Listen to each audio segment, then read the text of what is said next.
here we have our averages chart, but it's not complete. It needs another axis title here, and it needs error bars here.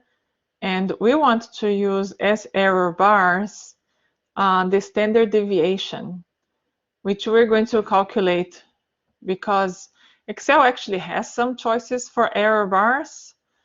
I can show it to you after I show you what I actually want us to do, just so that you see the difference.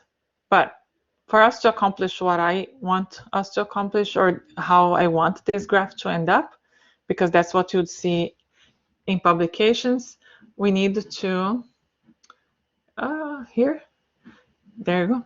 We need to calculate the standard deviation first. No, go down. There you go. So in this table here, we are going to calculate the standard deviation, which luckily we're just using the spreadsheet. We're not doing this by hand. And we're not only going to calculate the standard deviation, we're also going to normalize it in millimeters by minute, per minute. So different ways of doing this. Let me show you one way. Insert, function. Then you look for, I'm going to type standard deviation and see what it tells me. Okay, it did not tell me what I wanted to do. So I'm just going to do STD. Okay, STD for computer scientists is different from STD for biologists. But STD is for standard. You're like, oh, okay, there are lots of STDs. Oh, there's the standard deviation. There's the standard, okay, that's that. There's the standard deviation of the population, the standard deviation of the sample.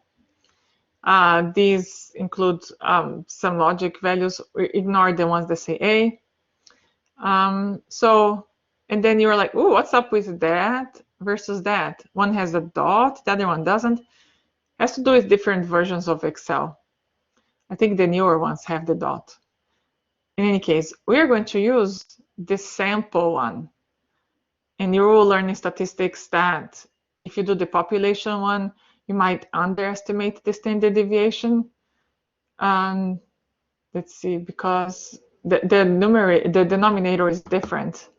And then the sample one, you're going to divide by the number of observations minus 1, whereas here you do number of observations. Anyway, for this class, we're doing the standard deviation of the sample.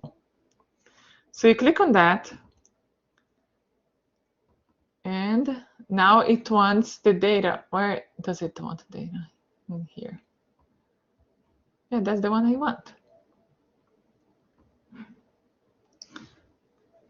Okay, so I know it's STDV, so instead of going that route, because I don't know why it didn't let me enter the data, I'm just going to go equal STDEV.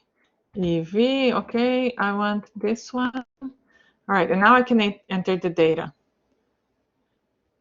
And so the data will be the data points that I have for small at 20 degrees, for 0 to 30.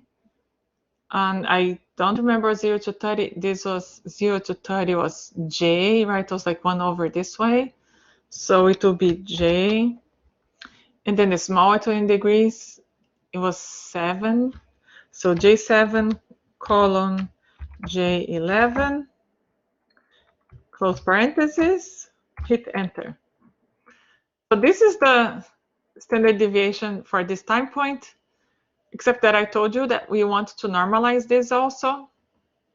So I'm going to right here divide that by 30. Great, now I can drag right, and the last one, I want to divide that by 90. And so the standard deviation for this one is ready. The standard deviation for this one, I have to then do STDEV, and then large at 20 is J19 to 23. I could try, show another way we could do this. you could go over here and you could copy this part, just in case you're like, I don't want to keep searching what's the address, because over there it said average, but over here it's going to say stdv.s, and I'm just going to paste, there's an extra parenthesis there, the address from the average one, because it's looking at the same numbers, but it's calculating different things. One was average, the other one standard deviation. And you're like, oh, you forgot something. Yeah, I forgot that. Divided by 30. All right, and then I'm going to scroll this right. Fix the last one, divide that by 90. And you will finish this table. I wanted to show you examples on how to calculate the standard deviation.